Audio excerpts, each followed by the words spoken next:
ಎಲ್ಲರಿಗೂ ನಮಸ್ಕಾರ. ನಿನ್ನೆ ನಾನು ವಿಶ್ವಕರ್ಮ ಪರಂಪರೆ ಮತ್ತು ಬಸವಣ್ಣನವರ ಕುಲಜಾತಿ ವರ್ಣ ಈ ಸಂಬಂಧ ಕುರಿತಾಗಿ ಒಂದು ವಿಡಿಯೋವನ್ನು ಮಾಡಿದೆ. ಆದರೆ ಅಕಸ್ಮಾತ್ತಾಗಿ ಅದು ಮೈಕ್ ಸಮಸ್ಯೆಯಾಗಿ ಒಂದು 35 ನಿಮಿಷಗಳ ರೆಕಾರ್ಡ್ ಆಗಿ ನಂತರ ಭಾಗ ಅದು ಮ್ಯೂಟ್ ಆಗಿರೋದರಿಂದ, ಅಂದರೆ ಕೇವಲ ವಿಡಿಯೋ ಬಂದು ಆಡಿಯೋ ಬರದೇ ಇರುವ ಕಾರಣ ಅದನ್ನು ಇಲ್ಲಿ ನಾನು ಮುಂದುವರಿಸ್ತಾ ಇದ್ದೇನೆ.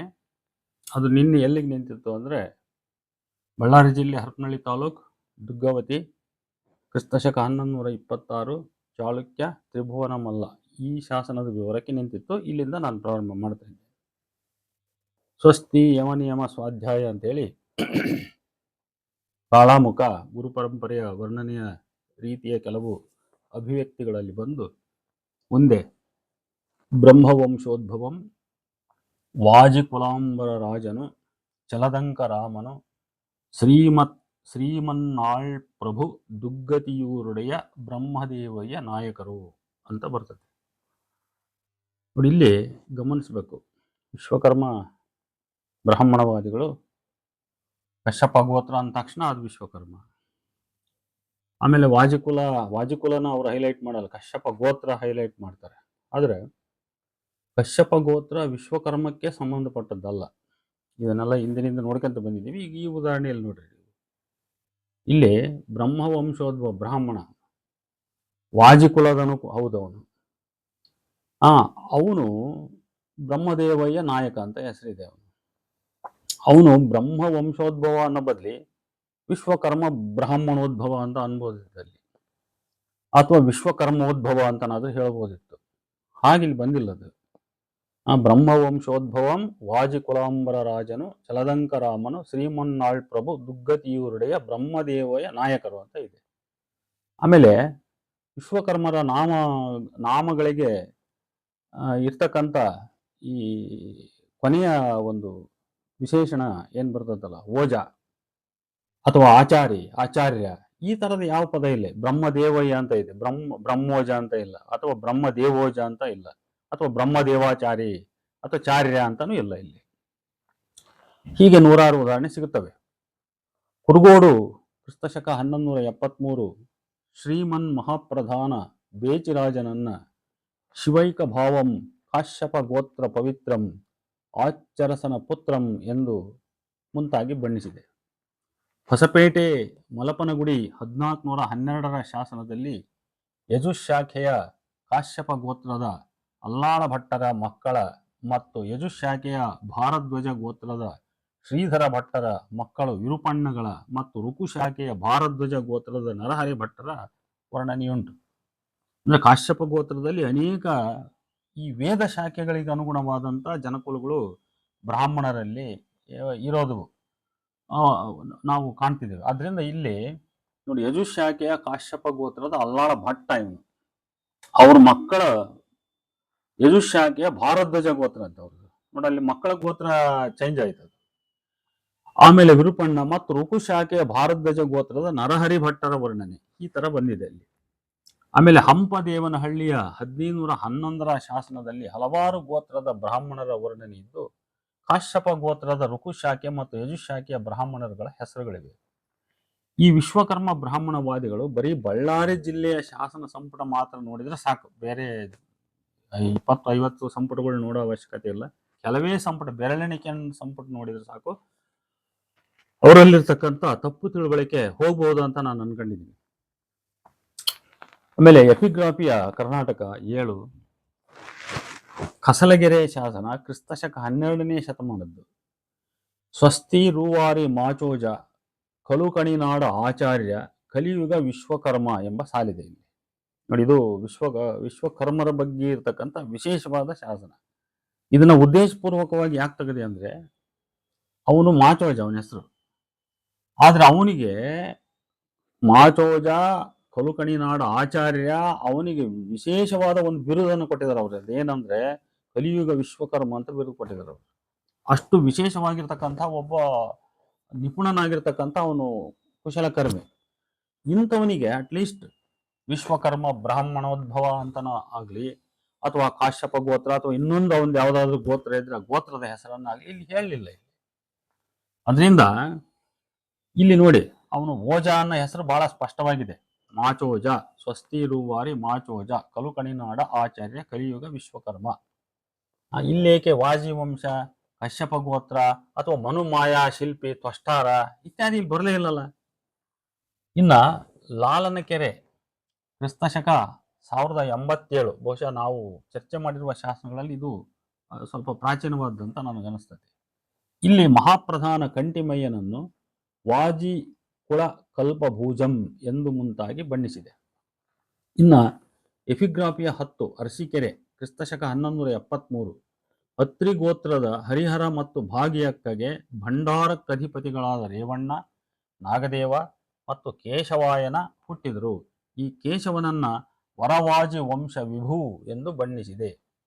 ಇದೇ ಶಾಸನವನ್ನ ಭುವನಾನುತ ವಾಜಿ ವಂಶೋದ್ಭವಕರ ವಿಭು ಸೋಮನಾಥ ಪುತ್ರ ಪೇಳ್ದ ಕವಿರಾಜ ಕಾಶ್ಯಪ ಗೋತ್ರವರ್ಧನಂ ದೇವಪಾರ್ಯನಿ ಶಾಸನಮಂ ರಚಿಸಿದ.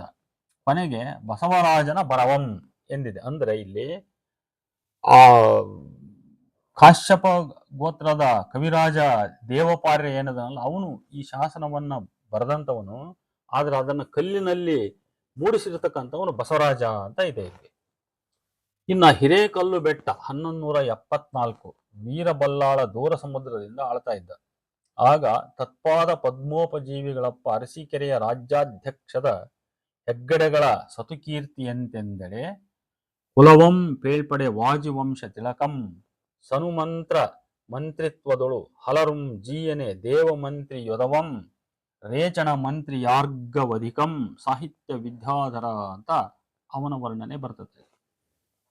ಇನ್ನ ಮುರುಂಡಿ ಶಾಸನ 1174 ಶ್ರೀಕರ್ಣದ ಹೆಗ್ಗಡೆ ಎರೆಯಣ್ಣನನ್ನು ಶ್ರೀಕರಣಾಗ್ರಗಣ್ಯ ನೆರೆಗಂ ಶ್ರೀ ವಾಜಿವಂಶೋತ್ತಮಂ ಎಂದು ಬಣ್ಣಿಸಿದೆ. ಇಲ್ಲಿ ನೋಡವನು ಎರೆಯಣ್ಣ ವಾಜಿವಂಶದವನು, ಅವನು ಶ್ರೀಕರ್ಣದ ಹುದ್ದೆಯಲ್ಲಿರ್ತಕ್ಕಂಥವನು. ಇದು ಗಮನಿಸ್ಬೇಕು ನಾವು.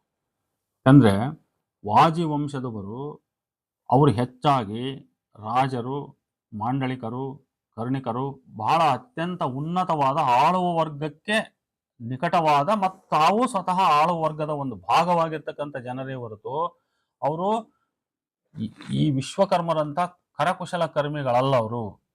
ಅವರ ಹೆಸರುಗಳಲ್ಲಿ ಎಲ್ಲಿ ಓಜ, ಆಚಾರ್ಯ ಅಂತ ಈ ತರ ಬರಲ್ಲ. ಆಮೇಲೆ ಅವ್ರ ಪೊಸಿಷನ್ಸ್, ಅವರ ಸೋಷಿಯಲ್ ಪೊಸಿಷನ್ಸ್, ಸೋಷಿಯಲ್ ರ್ಯಾಂಕ್ ಅಂತ ನಾವೇನಂತೀವಲ್ಲ, ಅದು ಬಹಳ ಹೈಯರ್ ರ್ಯಾಂಕ್ ಉಳ್ಳಂತ ಜನ ಅವರು. ಇದನ್ನ ತಗೊಂಬಂದು ಎಲ್ಲೆದೆಲ್ಲಿಗೂ ಮಿಸಳುಬಾಜಿ ಮಾಡ್ತಕ್ಕಂಥ ಕೆಲಸವನ್ನ ವಿಶ್ವಕರ್ಮ ಬ್ರಾಹ್ಮಣವಾದಿಗಳು ಮಾಡ್ತಾ ಇದ್ದಾರೆ. ಇನ್ನು ಸಂತೇಶ್ವರ ಕ್ರಿಸ್ತಶಕ 1123 ಹೊಯ್ಸಳ ರಾಜರ ವಂಶಾವಳಿಯಲ್ಲಿ ಬಲ್ಲಾಳನ ಮೊಮ್ಮಗ ನರಸಿಂಹದೇವನ ವರ್ಣನೆ ಇದೆ. ಈ ನರಸಿಂಹನಿಗೆ ವಾಮರಸ, ಲಕುಮರಸ ಮತ್ತು ಅಮರದಂಡಾಧೀಶ ಎಂದು 3 ಸೋದರರು. ಇವರಲ್ಲಿ ಹಿರಿಯನಾದ ವಾಮರಸಗೆ ಅಮಿತ ಚಮೂಪ ಎಂಬ ಮಗ. ಈ ಅಮಿತ ಚಮೂಪನನ್ನ ಸಕಲ ಕುಳರಾಜಿತ ವಾಜಿವಂಶ ಚೂಡಾಮಣಿ ಎಂದು ಬಣ್ಣಿಸಿದೆ.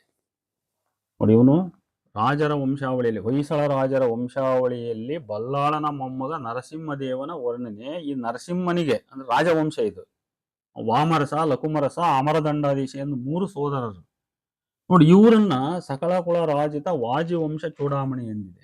ಅಂದ್ರೆ ವಾಜಿವಂಶ ಅಂತಕ್ಕಂಥದ್ದು ಬಹಳ ಹೈಯರ್ ರ್ಯಾಂಕ್ ಇರ್ತಕ್ಕಂಥ ಜನರ ಒಂದು ಕುಲದ ಹೆಸರದು ಅಂತ ಅರ್ಥ ಆಗ್ತದೆ ಇಲ್ಲಿ.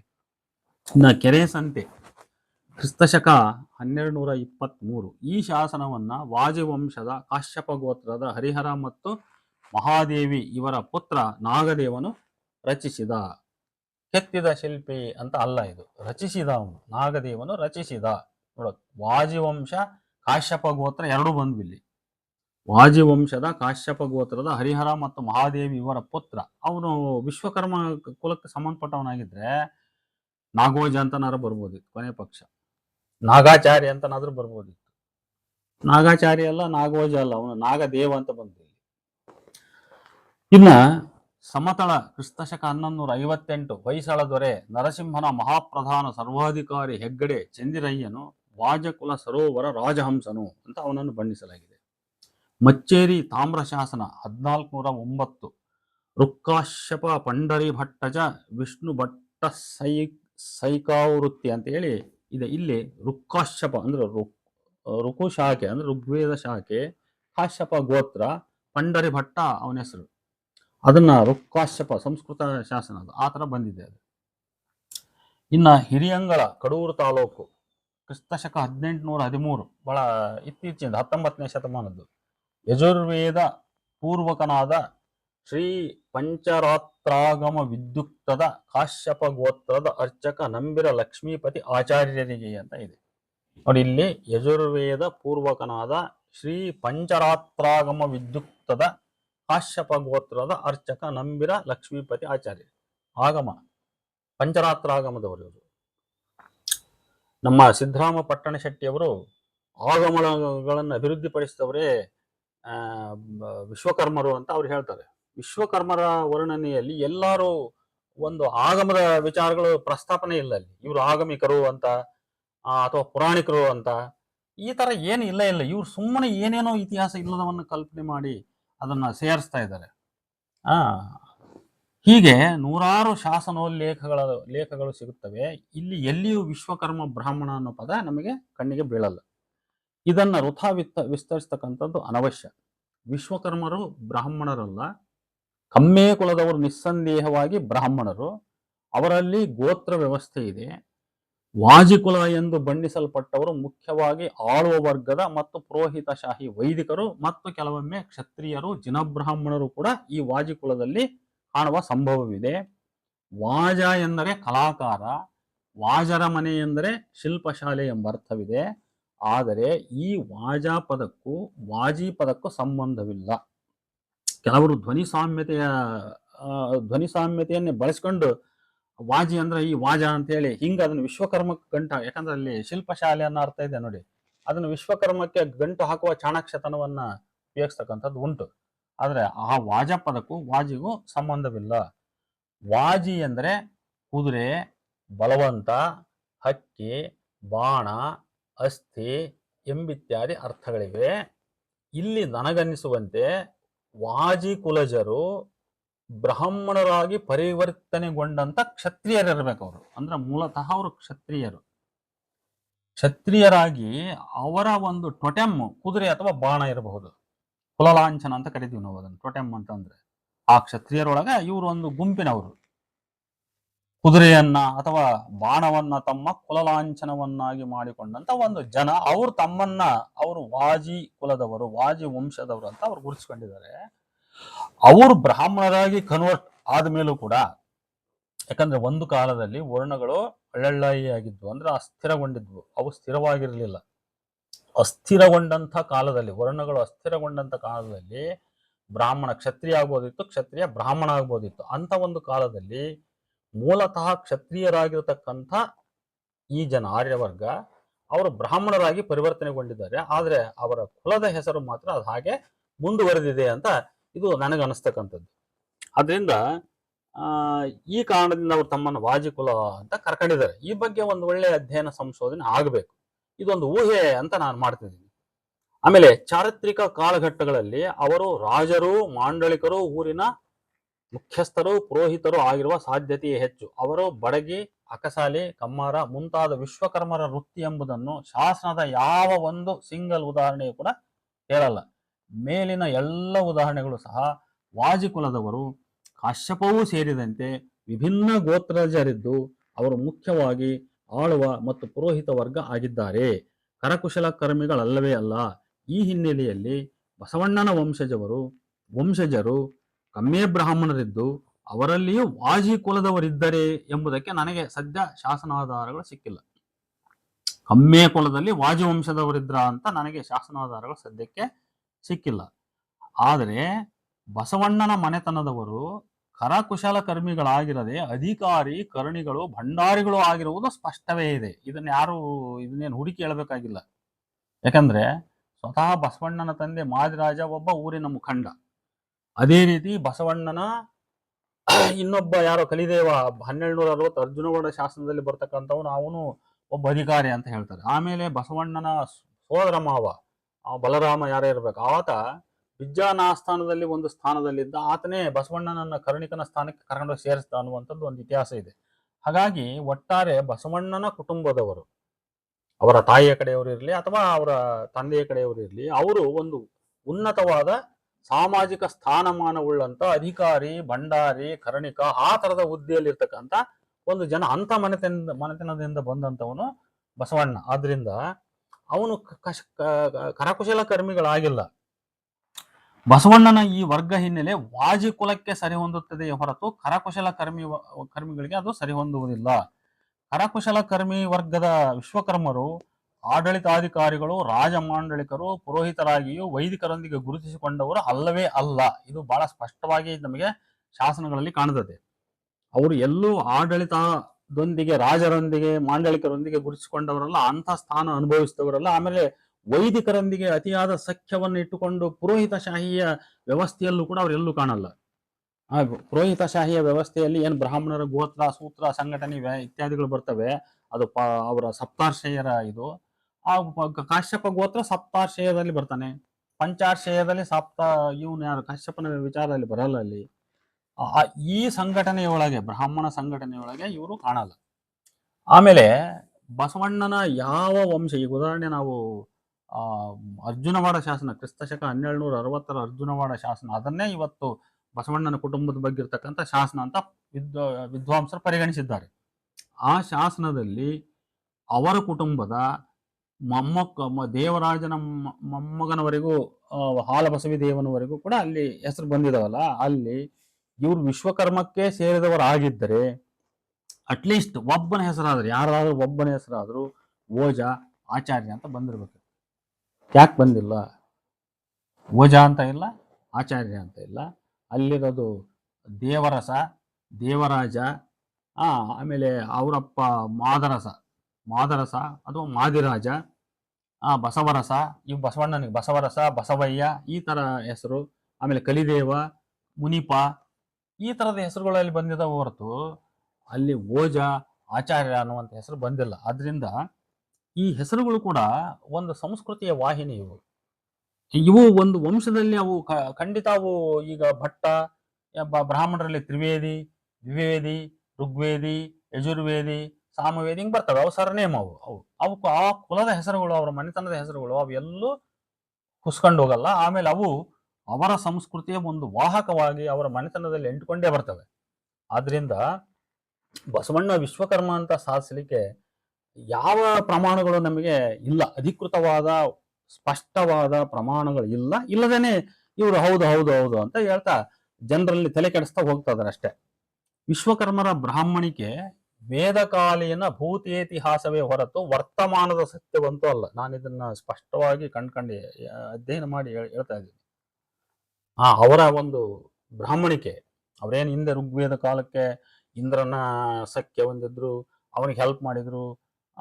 ಆದ್ರೆ ಆಗ್ಲೇನೆ ಅವರಿಗೂ ಇವರಿಗೂ ಒಂದು ವೈರಸ್. ಅಂದ್ರೆ ಇವರು ಆಕ್ಚುಲಿ ಇವರು ಮಾನವರು, ಇವರನ್ನ ದೇವತೆಗಳ ಲೆಕ್ಕಕ್ಕೆ ಸೇರಿಸ್ಕೊಂಡ್ರು, ಇವರು ದೇವ ಶಿಲ್ಪಿಗಳು ಅನ್ಸಿದೆ. ಅದೆಲ್ಲ ಇತಿಹಾಸ ಚರ್ಚೆ ಮಾಡಿದ್ದಾಗಿದೆ. ಅದು ಒಂದೇ ಅದನ್ನ ಸ್ಥೂಲವಾಗಿ ಹೇಳುವುದಾದ್ರೆ, ಇವ್ರಿಗೆ ಏನಾದ್ರೂ ಬ್ರಾಹ್ಮಣಿಕೆ ಅಥವಾ ಆರ್ಯ ಸಂಘ ಇವ್ರಿಗೂ ಇದ್ರೆ ಅದು ವೇದ ಕಾಲದ ಸತ್ಯವೇ ಹೊರತು ವೇದೋತ್ತರ ಕಾಲದ ಸತ್ಯ ಅಲ್ಲ.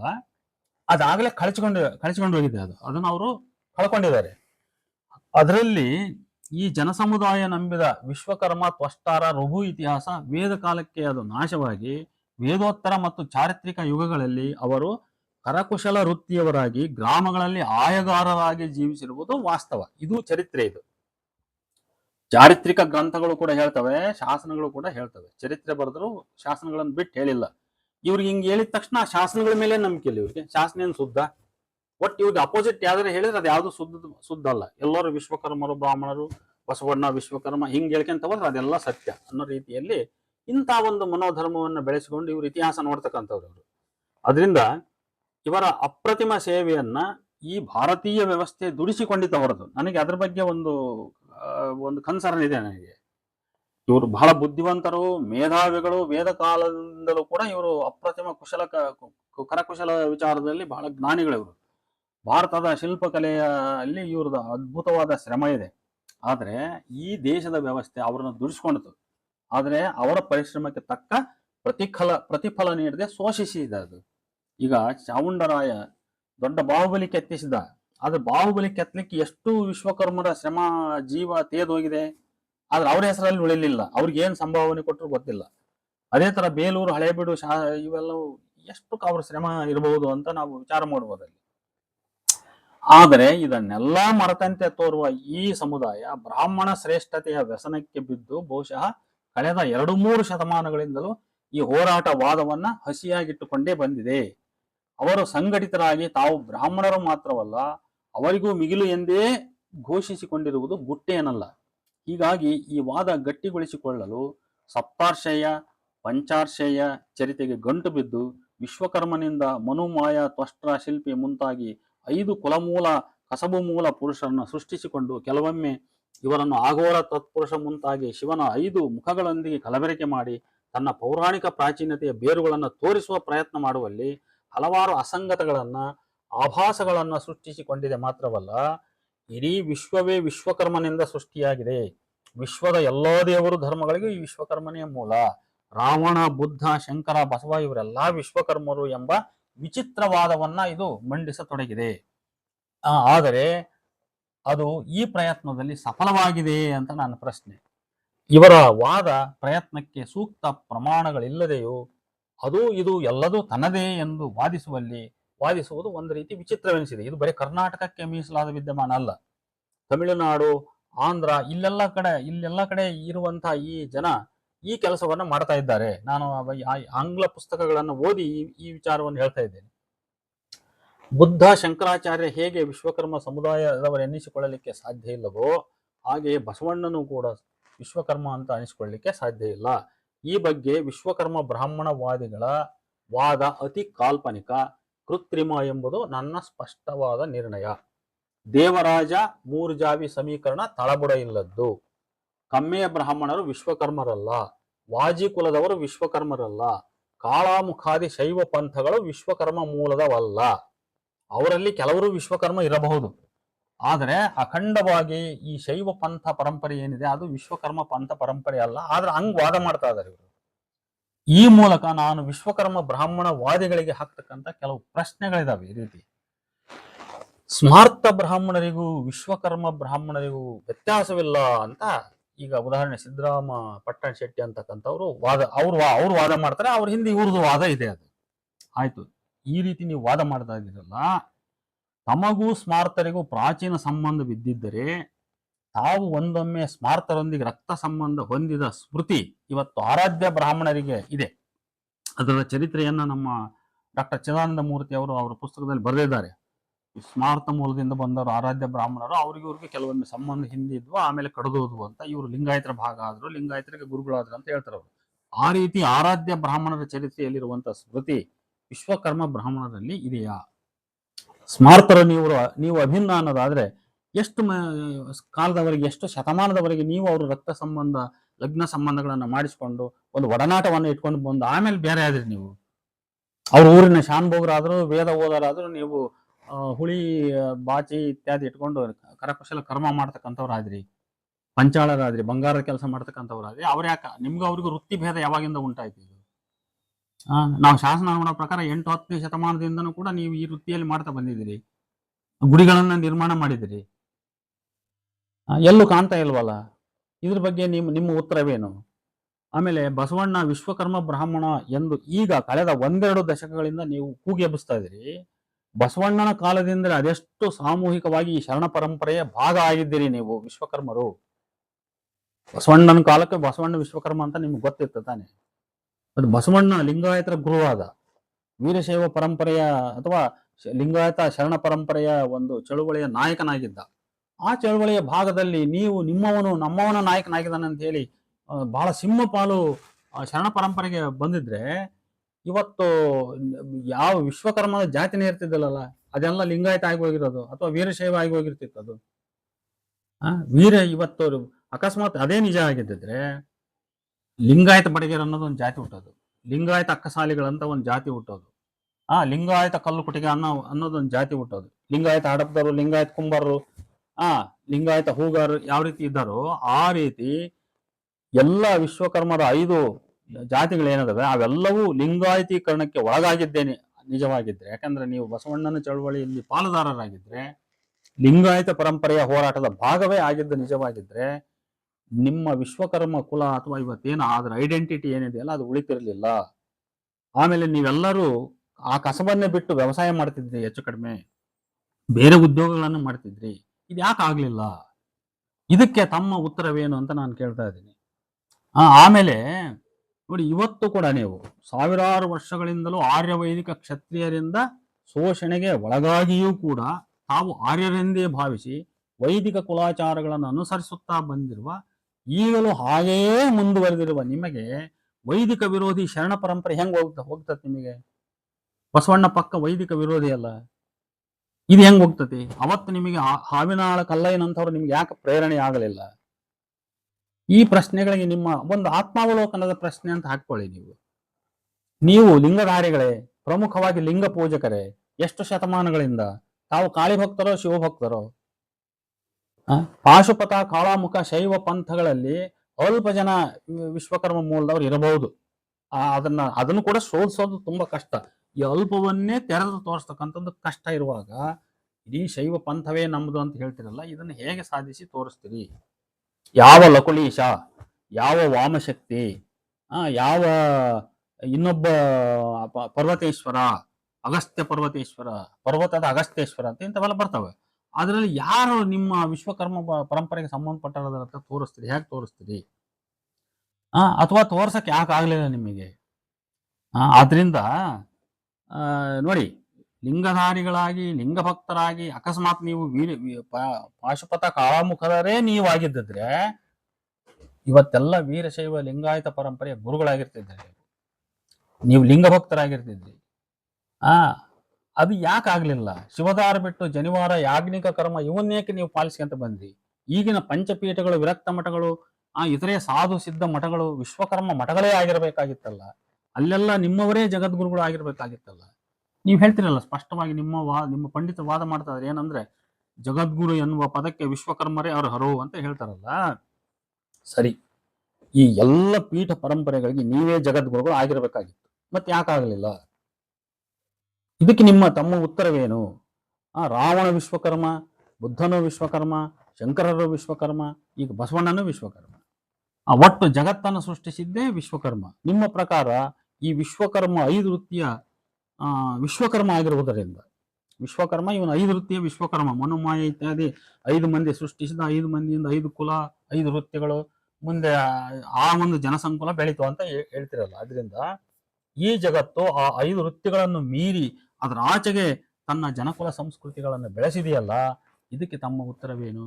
ಇದಕ್ಕೆ ವಿಶ್ವಕರ್ಮನಿಂದ ಹುಟ್ಟಿದ ಮನುಮಾಯಾದಿ ಕಮ್ಮಾರರು, ಬಡಗಿ, ಕಂಚಕಾರ, ಅಕ್ಕಸಾಲಿ ಎಂದಿರುವರು ಇಡೀ ಜೀವನ, ವಿಶ್ವದ ಇಡೀ ಜೀವನ ವ್ಯಾಪಾರ ಈ 5 ಕಸಬುಗಳಿಗೆ ಸೀಮಿತವಾಗಿಲ್ವಲ್ಲ.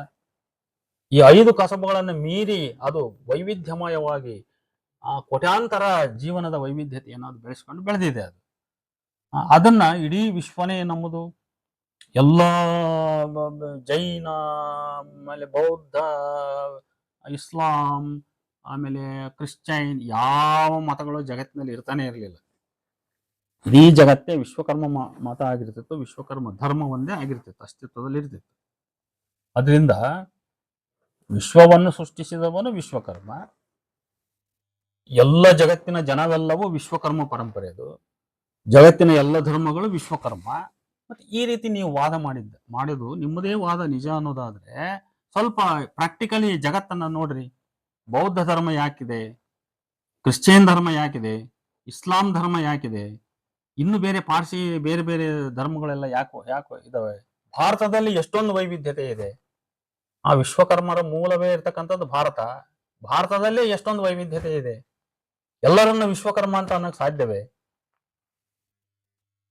ಈ ತರದ ಒಂದು ಅವಾಸ್ತವವಾದ ವಾದವನ್ನ ನೀವು ಮಂಡಿಸ್ತಾ ಇದ್ದೀರಲ್ಲ, ಇದಕ್ಕೆ ನೀವು ಉತ್ತರ ಕೊಡ್ತೀರಾ? ನೀವು ಉತ್ತರ ಕೊಡಬಲ್ಲಿರ ನೀವು? ಆದ್ರಿಂದ ಮಿತ್ರರೇ, ನಾನು ಕೊನೆಯದಾಗಿ ವಿನಂತಿ ಮಾಡಿಕೊಳ್ತಾ ಇದ್ದೇನೆ, ದಯಮಾಡಿ ತಮ್ಮ ಸಮುದಾಯದವರಲ್ಲಿ ಮಠಗಳಲ್ಲಿ ಬಸವಣ್ಣ ತಮ್ಮ ಕುಲದವನು ಎಂಬುದೂ ಸೇರಿದಂತೆ ಬುದ್ಧ, ಶಂಕರ, ಇನ್ನೂ ಯಾರ್ಯಾರೋ ಅವರೆಲ್ಲರೂ ಬಗ್ಗೆಯೂ ಸ್ಪಷ್ಟ ಸಾಕ್ಷ್ಯಾಧಾರಗಳು ನಿಮ್ಮ ಹತ್ರ ಇದ್ದರೆ ಭಾರತೀಯ ಸರ್ಕಾರ ಮತ್ತು ಕರ್ನಾಟಕ ಸರ್ಕಾರಗಳೆರಡಕ್ಕೂ ನೀವು ಮನವಿಯನ್ನು ಸಲ್ಲಿಸಿ ಇತಿಹಾಸ ಪುಟಗಳಲ್ಲಿ ತತ್ಸಂಬಂಧಿತವಾದ ತಿದ್ದುಪಡಿಯನ್ನು ಮಾಡಿಸಲು ನೀವು ಮುಂದಾಗಬೇಕು. ಸುಮ್ಮನೆ ಇದನ್ನ ಶತಮಾನಗಟ್ಟಲೆ ಇದನ್ನ ವಾದ ಹೂಡಿಕೆ ಅಂತ ಅದರ ಹಸಿವಿನಿಂದ ನಿಮ್ಮ ಸಮುದಾಯ ಕೊರಗ್ತಕ್ಕಂಥ ಅವಶ್ಯಕತೆ ಇಲ್ಲ. ನಿಮ್ಗೆ ಅನ್ಯಾಯವಾಗಿದೆ, ಇತಿಹಾಸದಲ್ಲಿ ಪರಂಪರೆಯಲ್ಲಿ ಅನ್ಯಾಯವಾಗಿದೆ, ನಮ್ಮ ಹತ್ರ ಸಾಕ್ಷ್ಯಾಧಾರಗಳಿದ್ರು ಕೂಡ ಈ ಜನ ನಮ್ಮನ್ನು ಗುರುತಿಸದೆ ಬೇರೆ ಚರಿತ್ರೆ ಬರ್ಕೊಂಡಿದ್ದಾರೆ, ಅದು ತಪ್ಪು ಅನ್ನೋದು ನಿಮಗೆ ದೃಢವಾಗಿದ್ದರೆ ಆ ಪ್ರಮಾಣ ಸಹಿತ ಕೇಂದ್ರ ಸರ್ಕಾರ ಮತ್ತು ರಾಜ್ಯ ಸರ್ಕಾರಗಳಿಗೆ ನೀವು ಮನವಿಯನ್ನು ಸಲ್ಲಿಸಿ ಇತಿಹಾಸ ಪುಟಗಳಲ್ಲಿ ತಿದ್ದುಪಡಿ ಆಗುವಂತೆ ನೀವು ಕಾರ್ಯಪ್ರವೃತ್ತವಾಗಬೇಕು ಅನ್ನುವಂಥದ್ದು ಇದು ನನ್ನ ಒಂದನೇ ವಿನಂತಿ. ಅಥವಾ ಕಡೆಯ ಪಕ್ಷ ಇತಿಹಾಸ ಅಕಾಡೆಮಿಗಳಿಗೆ ಮನವಿ ಸಲ್ಲಿಸಿ ಸಾರ್ವಜನಿಕವಾಗಿ ಚರ್ಚೆಗೆ ಮುಂದಾಗಲಿ. ಕರ್ನಾಟಕದ ಎಲ್ಲ ವಿದ್ವಾಂಸರು, ಕರ್ನಾಟಕ ಮಾತ್ರ ಅಲ್ಲ, ಭಾರತದ ಎಲ್ಲ ವಿದ್ವಾಂಸರಿಗೂ, ಬುದ್ಧಿಜೀವಿಗಳಿಗೂ, ಸಾರ್ವಜನಿಕರಿಗೂ ನಿಮ್ಮ ವಿಷಯವನ್ನು ತಿಳಿಯುವ ಮತ್ತು ಅವರದನ್ನು ನಿಮಗೆ ತಿಳಿಸುವ ಅವಕಾಶವನ್ನು ನೀವು ಮಾಡಿಕೊಡ್ರಿ. ಇದು ಎರಡನೇ ವಿನಂತಿ. ನಿಮಗೆ ನೀವು ಏಕದಮ್ ಸರ್ಕಾರಕ್ಕೆ ಮನವಿ ಸಲ್ಲಿಸಕ್ಕಾಗದೇ ಇದ್ರೆ ಫಸ್ಟ್ ಇದನ್ನು ಸಾರ್ವಜನಿಕ ಚರ್ಚೆಗಿಡ್ರಿ. ಇತಿಹಾಸ ಅಕಾಡೆಮಿಗಳಿದಾವಲ್ಲ ಸರ್ಕಾರದವು, ಅಕಾಡೆಮಿಯ ಮುಂದೆ ಹೋಗ್ರಿ, ಅಲ್ಲಿ ನಿಮ್ಮ ವಾದವನ್ನು ಸಬ್ಮಿಟ್ ಮಾಡಿ ಪ್ರಮಾಣಗಳನ್ನು ಸಲ್ಲಿಸ್ರಿ, ಅವ್ರಿಗೆ ಆಗ್ರಹಿಸ್ರಿ, ಒಂದು ಚರ್ಚೆಯನ್ನು ಕಂಡಕ್ಟ್ ಮಾಡ್ರಿ, ಒಂದು ಪಬ್ಲಿಕ್ ಡಿಸ್ಕಷನ್ ನಡೀಲಿ, ಪಬ್ಲಿಕ್ ಡಿಸ್ಕೋರ್ಸ್ ನಡೀಲಿ ಅಂತ ಹೇಳ್ರಿ. ಇದು ನನ್ನ ಎರಡನೇ ವಿನಂತಿ. ಇನ್ನು ಮೂರನೇದಾಗಿ ನಿಮ್ಮ ಹತ್ರ ಯಾವ ಪ್ರಮಾಣಗಳು ಇಲ್ಲದೆ ಹೋದರೆ ಸುಮ್ಮನೆ ಸುಳ್ಳು ಜಳ್ಳು ಸೇರಿಸಿ ಹುಸಿ ಕಲ್ಪನೆಗಳನ್ನು ಬೆಳೆಸ್ತಾ ಜನರಲ್ಲಿ ಸುಮ್ಮನೆ ಸೋಷಿಯಲ್ ಮೀಡಿಯಾದಲ್ಲಿ ಅಥವಾ ಅಲ್ಲೊಂದು ಏನೋ ಬೇರೆ ಯಾರೋ ಒಂದು ಪುಸ್ತಕ ಬರೆದು ಅದೊಂದು ಗುಲ್ಲು ಇದೊಂದು ಗುಲ್ಲು ಈ ರೀತಿ ಮಾಡೋ ಬದ್ಲಿ ಒಂಥರ ಇದನ್ನ ಹುಸಿವಾದದ ಹೊಗೆ ಹಬ್ಸೋದ್ರ ಬದ್ಲಿ, ಯಾಕಂದ್ರೆ ಅದರಿಂದ ಯಾವ ಪ್ರಯೋಜನ ಇಲ್ಲ, ಸುಮ್ಮನೆ ಜನ ತಲೆ ಕೆಡಿಸ್ಕೋಬೇಕಾಗತ್ತೆ. ಹೌದಾ ಅಂತ ಕುತೂಹಲ ಹುಡ್ತದ ಅದು. ಈಗ ನಮ್ಮಂತ ಬುದ್ಧಿಜೀವಿಗಳಿಗೆ ಇದು ನಿಜವಿರಬಹುದೇ, ನೋಡೋಣ ಹಂಗಾದ್ರೆ ಅನ್ನೋ ಒಂದು ಕುತೂಹಲ ಹುಡ್ತದೆ. ಈಗ ನಾನೇ ಇಂಥ ಒಂದು ಅಂಶ ಕಿವಿಗೆ ಬಿದ್ದ ಮೇಲೆ ಸುಮಾರು ನನ್ನ 1.5 ತಿಂಗಳ ಶ್ರಮವನ್ನು ನಾನು ಇದಕ್ಕೋಸ್ಕರ ನಾನು ಮೀಸಲು ಮಾಡಿ ಅದನ್ನೆಲ್ಲ ನಾನು ಇಷ್ಟು ಮಾಹಿತಿಯನ್ನು ಕಲೆಕ್ಟ್ ಮಾಡುವ ಪ್ರಯತ್ನ ಮತ್ತು ವಿಡಿಯೋ ಮಾಡುವ ಪ್ರಯತ್ನವನ್ನು ಮಾಡಿದೆ. ಈ ರೀತಿ ಇನ್ನೂ ಬೇರೆಯವ್ರಿಗೆ ಆಗ್ಬೋದು. ಅದು ಸುಮ್ಮನೆ ಆ ರೀತಿಯ ಒಂದು ಕನ್ಫ್ಯೂಷನ್ ಕ್ರಿಯೇಟ್ ಮಾಡ್ತಕ್ಕಂಥ ಅವಶ್ಯಕತೆ ಇಲ್ಲ. ಆದ್ರಿಂದ ಸದ್ಯ ನಾನು ಅವಲೋಕಿಸಿದಂತೆ ತಮ್ಮ ವಾದಕ್ಕೆ ಪೂರಕವಾದ ದೃಢ ಪ್ರಮಾಣಗಳಿಲ್ಲ. ಇದ್ರೆ ಆ ಮೇಲಿನ ಯಾವುದಾದ್ರೂ ಒಂದು ಕೆಲಸ ದಯವಿಟ್ಟು ಮಾಡಿ. ನೀವು ಇದು ನಿಮ್ಮದು ಹುಸಿವಾದ, ಇದಕ್ಕೆ ನನ್ನವೇ ಆದ ಪುರಾವೆ ನಾನು ನೀಡಿದ್ದೇನೆ, ನನ್ನ ಚರ್ಚೆಯಲ್ಲಿ ನಾನು ನೀಡ್ತಾ ಬಂದಿದ್ದೇನೆ. ಯಾರೇ ಆಗಲಿ ನನ್ನ ಪ್ರಮಾಣಗಳನ್ನು ಪರಿಶೀಲಿಸಿ ಉತ್ತರಿಸಬಹುದು. ಇದಕ್ಕೆ ನನ್ನ ಮೇಲ್ ವಿಳಾಸ ಸ್ಮಾಲ್ ಲೆಟರ್ಸ್ನಲ್ಲಿ TOOLHALLIB@gmail.com, ಗ್ಯಾಪ್ ಇಲ್ಲಿ toolhalliB@gmail.com ಈ ವಿಳಾಸಕ್ಕೆ ನೀವು ಏನಾದರೂ ನನಗೆ ಮೇಲನ್ನು ನಿಮ್ಮ ಒಂದು ಪ್ರತಿಕ್ರಿಯೆಯನ್ನು ನೀವು ಮಾಡಿದರೆ ಅದು ಹೇಗಿದೆ ನೋಡಿ, ಅದು ರೆಸ್ಪಾನ್ಸ್ ಕೊಡೋ ರೀತಿಯಲ್ಲಿದ್ದರೆ ನಾನು ರೆಸ್ಪಾನ್ಸ್ ಮಾಡ್ತಿದ್ದೀನಿ. ಅದರಿಂದ ಮತ್ತೊಮ್ಮೆ ನನ್ನ ಮೇಲ್ ವಿಳಾಸವನ್ನು ಹೇಳ್ತಾ ಇದ್ದೀನಿ, TOOLHALLIB@gmail.com, toolhalliB@gmail.com. ಇಷ್ಟು ವಾದವನ್ನು ಮಂಡಿಸ್ತಾ ನನ್ನ ಈ ವಿಚಾರಕ್ಕೆ ನಾನು ಚರ್ಚೆಯನ್ನು ಇಲ್ಲಿ ಇನ್ನು ಮುಂದೆ ನಾನು ಇದ್ರ ಬಗ್ಗೆ ನನ್ನ ಬೇರೆ ವಿಚಾರಗಳಿಗೆ ಹೋಗ್ತೀನಿ. ಇಷ್ಟು ನನ್ನ ವಿಷಯವನ್ನು ಮಂಡಿಸಿದ್ದೇನೆ. ತಮ್ಮೆಲ್ಲರಿಗೂ ನಮಸ್ಕಾರ.